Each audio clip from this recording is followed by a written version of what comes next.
Hi all of you, myself venu gopal. Today we are going to be discuss about mechanical properties of solids. As we know that all solids are made up of atoms and molecules. Now the atoms and molecules are separated by a distance r in a solid material. So if the distance is varying, then the force going to be exhibit between the atoms or molecules. Now that is called interatomic or intermolecular forces.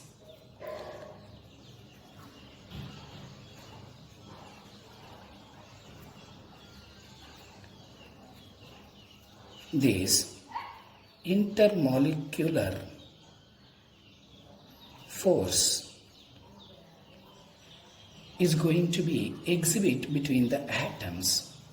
If two atoms are separated by a distance, that force is taken as, if R is equals to R naught, then that atoms are in stable equilibrium. If the distance is less than that stable distance, then force of repulsion takes place. If R is greater than R naught, then the force of attraction takes place. Now here, this force of repulsion or attraction takes place in the form of electric force or electromagnetic force. These forces will give the particular shape and size of a body.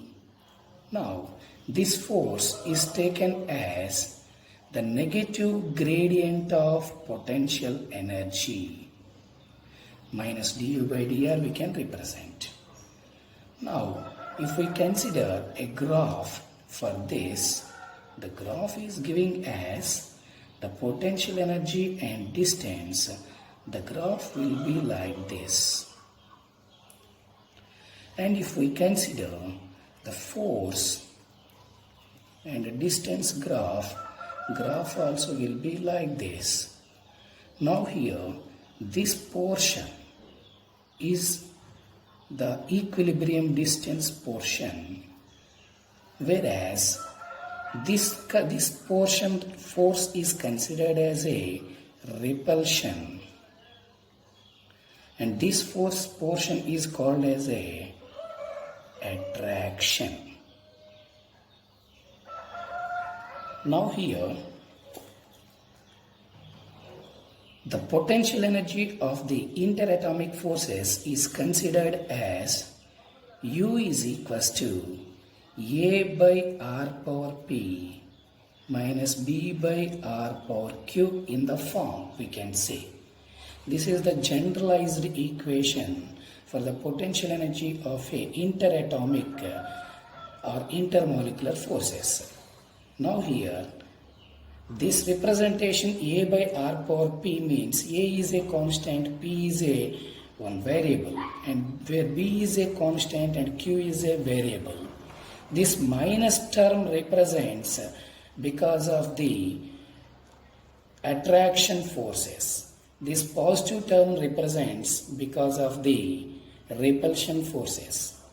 Now here, let us consider force. Force is equals to minus du by dr we can represent. That means minus d by dr of A by R power P minus B by R power Q.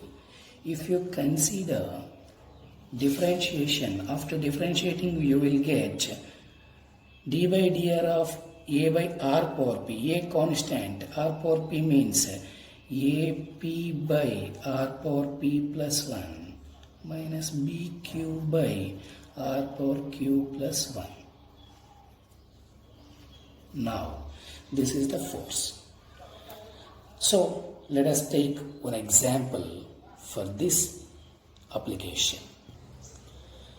The potential energy function for the force between two atoms in a diatomic molecule is approximately given by U of R equals to A by R power 12 minus B by R power 6, where A and B are constants.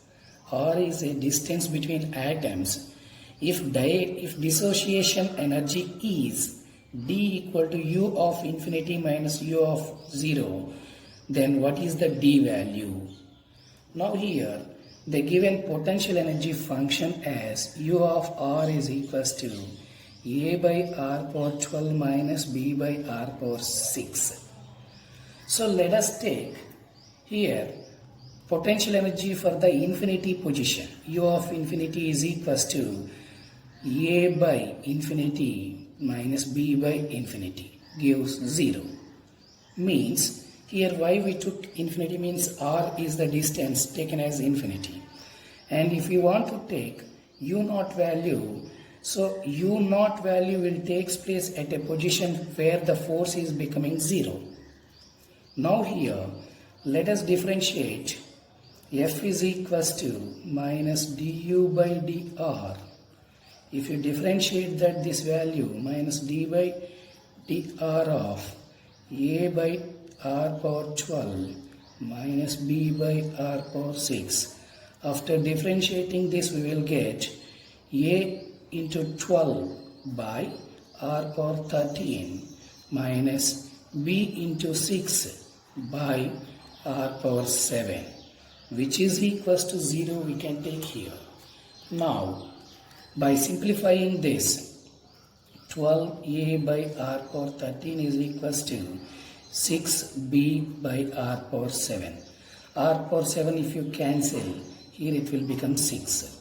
Now here, R power 6 is equals to 12A by 6B. So let me cancel 6 to 0.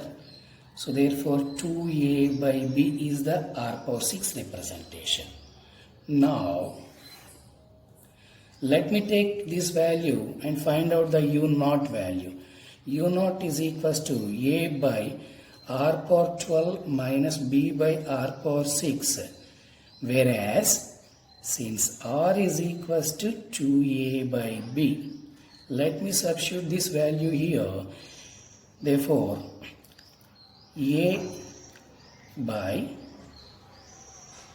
here it is a R power 12, here it is a R power 6. 2A by B whole square minus B by 2A by B we can take. Let us simplify. Therefore, A B square by 4A square minus B square by 2A. Now let me cancel A. Here B square by 4A minus B square by 2A we will get.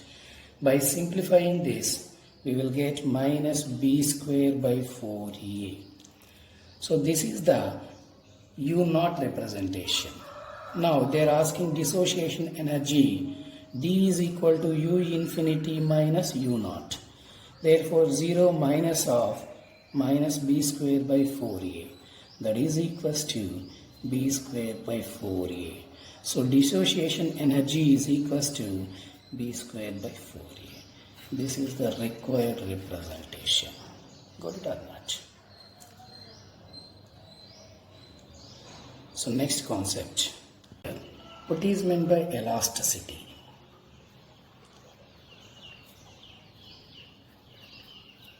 So here this is the property of a body which it tends to regain its original shape and size after removing the applied force. Means shape and size are going to be regained after removing the applied force. That property is called elastic property, that is called elasticity. Next, plasticity.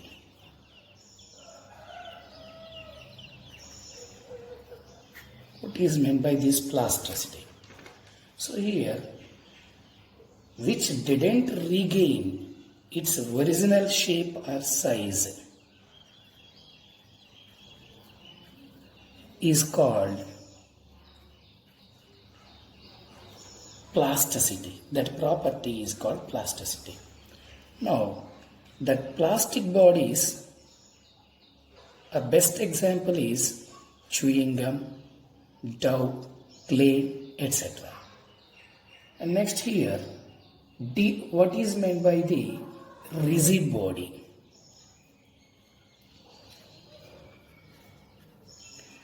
So here, the rigid body means whose size and shape cannot change by any hard force applied on it.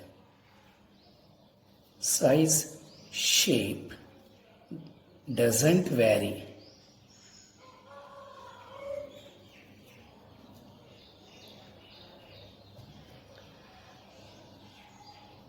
Next one, what is meant by the deformation force?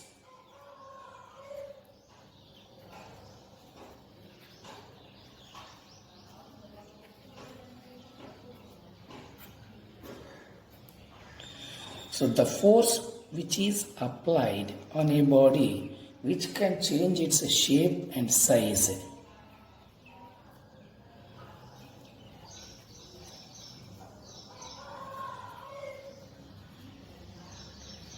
Shape or size or both of a body by applying this force is called deformation force. Next, what is meant by a restoring force?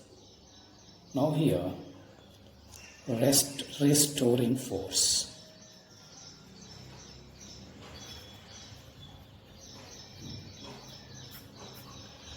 The force, the interatomic force, which restores original size or shape.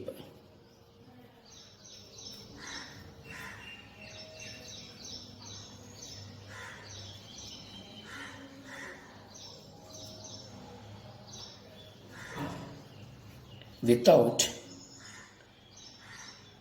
any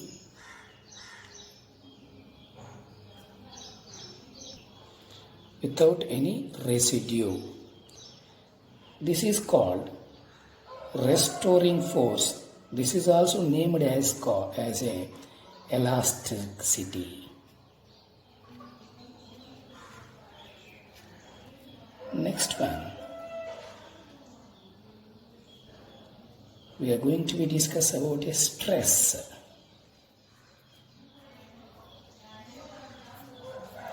What is meant by stress? On any body, if a restoring force is developed due to applying force removal, that restoring force per unit area is considered as a stress. Now here, stress is 3 types. Let us take, first one is longitudinal stress. In this, if we consider a force is acting on a body as normally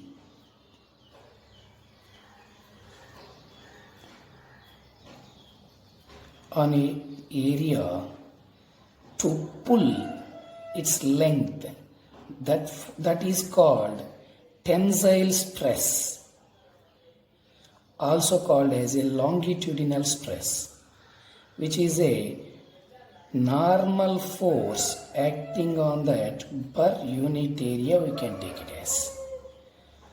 Or if it is a compressive in mode, as force is acting normally on a particular area, now that force is called compressive, that stress is called compressive stress, that is taken as Fn by A. So here it is called tensile stress and it is called compressive stress. These two stresses are also considered as a longitudinal stress. These can change the size of the body. It changes size of the body. It cannot change shape of the body. Now, if you consider force per unit area is called stress. What are the units for this?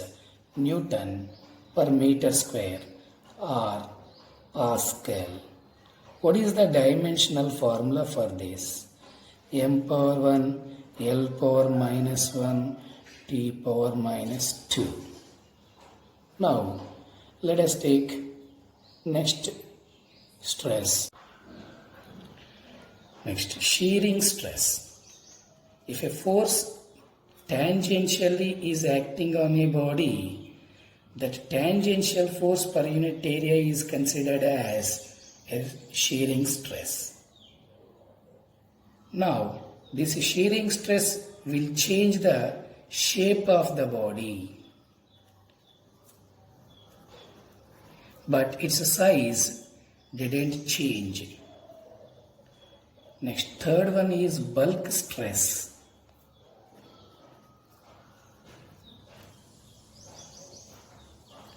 Now here, if we consider a spherical body, if force is acting in all directions radially inward on it, that force is considered as a normal force.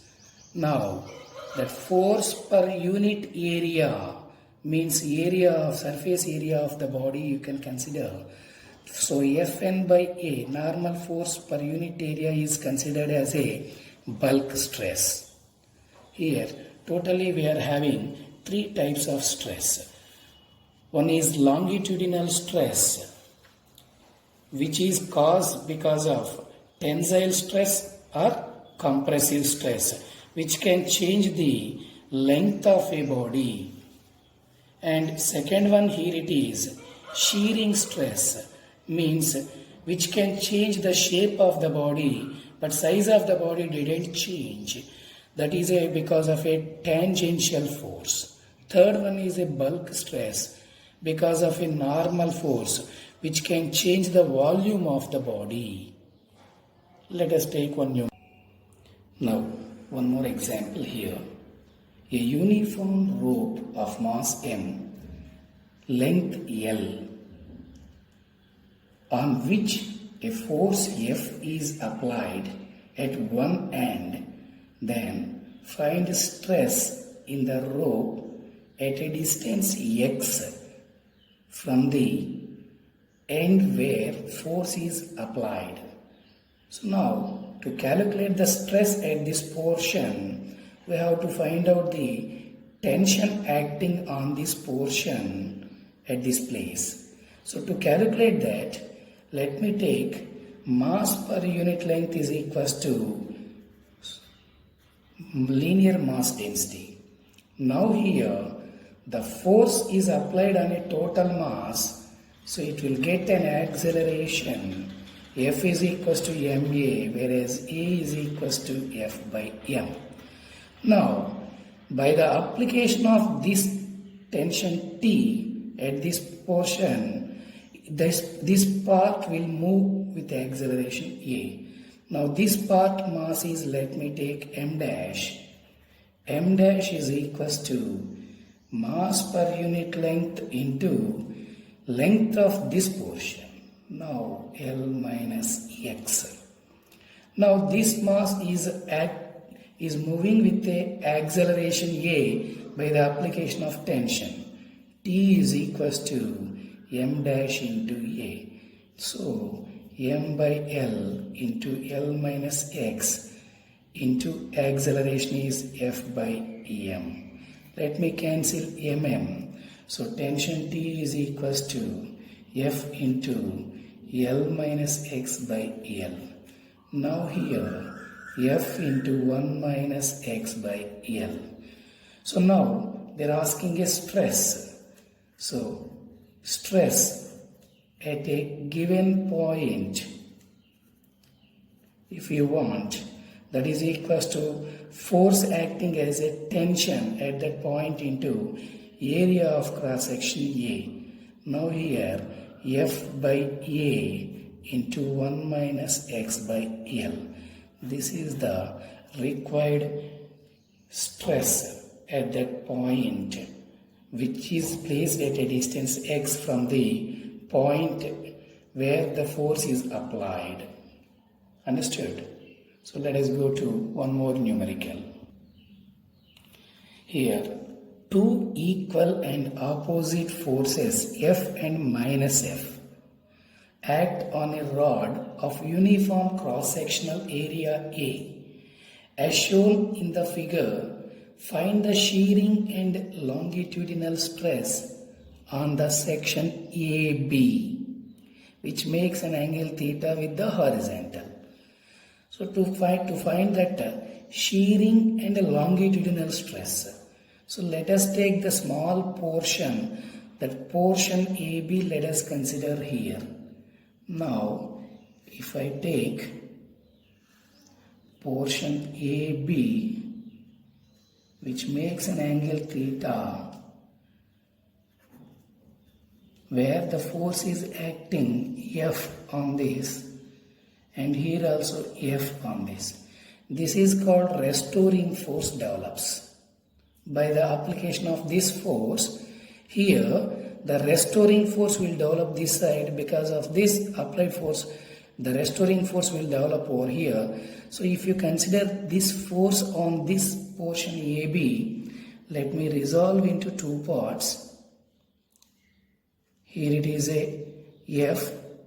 If it is theta, this is also theta, here F sine theta, and here it is a F cos theta.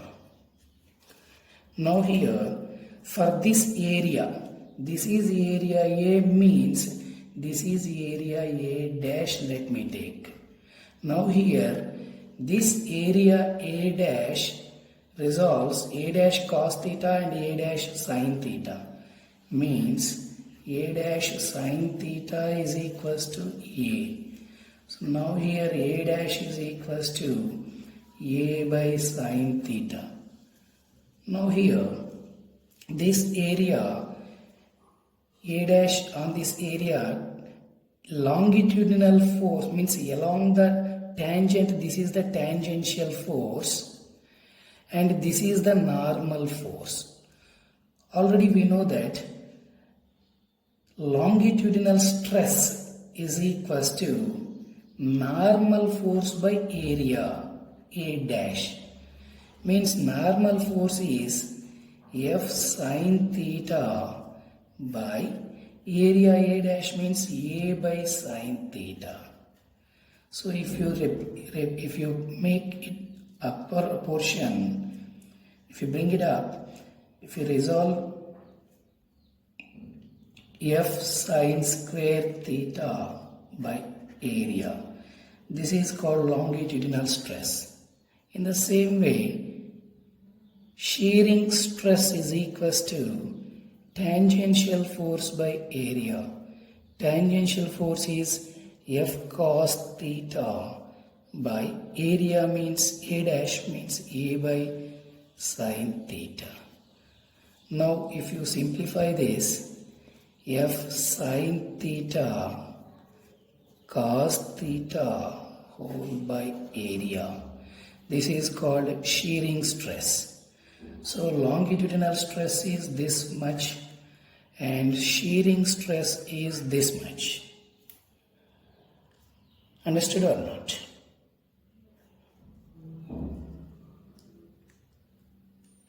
Let us take one more numerical.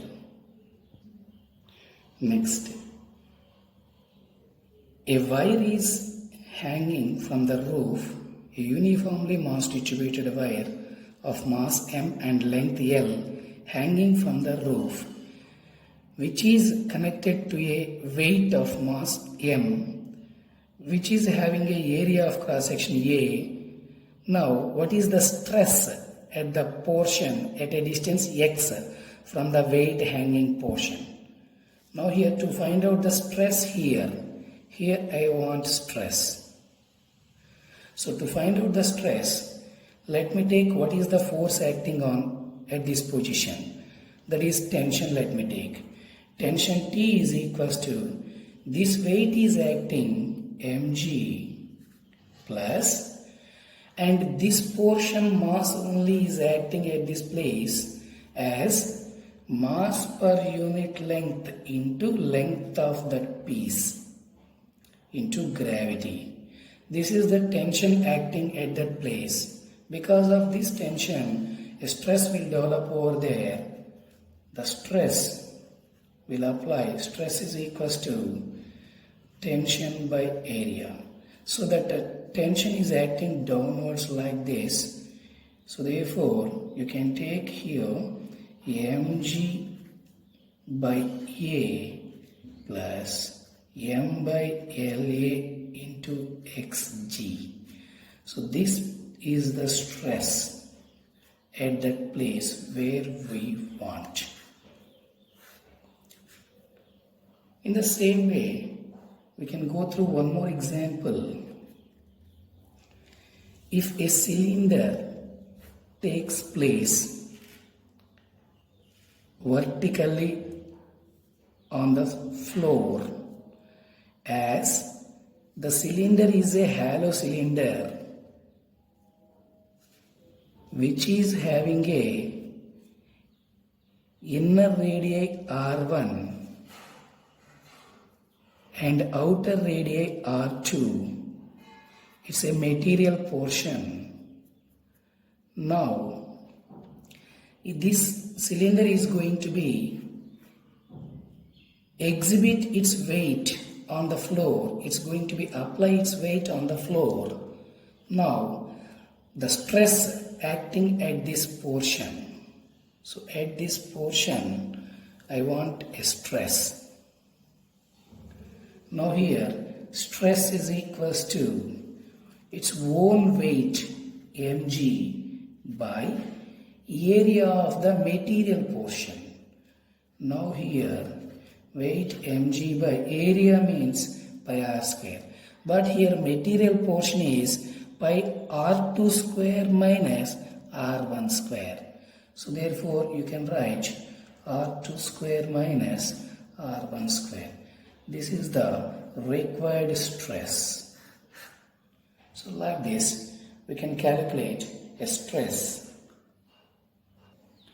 Next concept is breaking stress. So here breaking stress is nothing but if a stress is acting on a body or a wire, if it is going to be break, that stress is called breaking stress. So that is nothing but, so breaking force by area we can consider. So breaking force is equals to breaking stress into area of cross section we can write. Now here, what is this? So breaking stress is a constant if you consider for a material. Breaking force is always proportional to its area of a wire. Let us consider a wire is hanging from the roof by its own weight mg, so of length L. So what is the maximum length of a wire we can hang without breaking, which is having a breaking strength S. Now here the force, if you want to consider here, force is equals to mg. Mg is equals to breaking stress S into area of cross section. If that area it is a, let me take A. Now mass of the wire, if you consider dense area of cross section into length of a wire into density and gravity is equals to S into A. Let me remove A. Now length of a wire which can hang from the surface, from the roof. Let us take one example on this breaking stress. A body of mass m is connected to an inextensible thread of length L is whirled in a horizontal circle, find the maximum angular velocity with which it can be whirled without breaking the thread. Breaking stress is given as S. Now here, breaking stress, the force, breaking force is equals to breaking stress into area. So now here, a wire is there connected with a body while in a horizontal circular motion with angular velocity omega, which is having a length L, thread length. Now, the force acting toward the center is called as a braking force. That force is considered here, it is a centripetal force. Now, the centripetal force, let me consider m r omega square, means ml omega square is equals to braking stress is S. Now, if you consider this representation, braking stress into area, now here they are asking angular velocity. What is the angular velocity? Omega square is equals to S into A by M into L. Now omega is equals to root of SA by ML. So this is the required angular velocity for the body which is connected with a thread to while in a horizontal circular motion without breaking, as omega is equal to root of braking stress given in the sum into area of cross section by M into L we can take.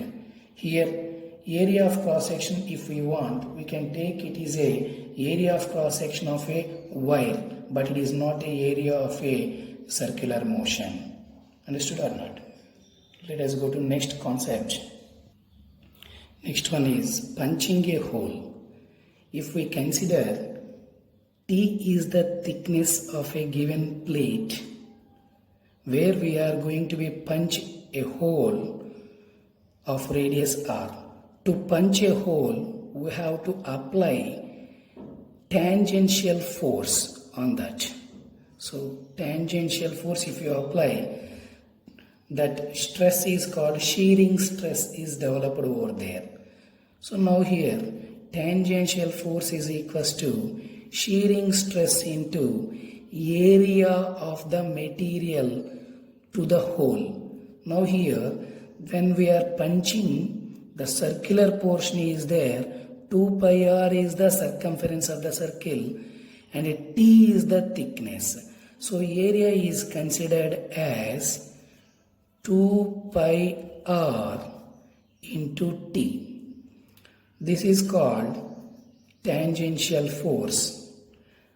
So this formula is useful to calculate the force required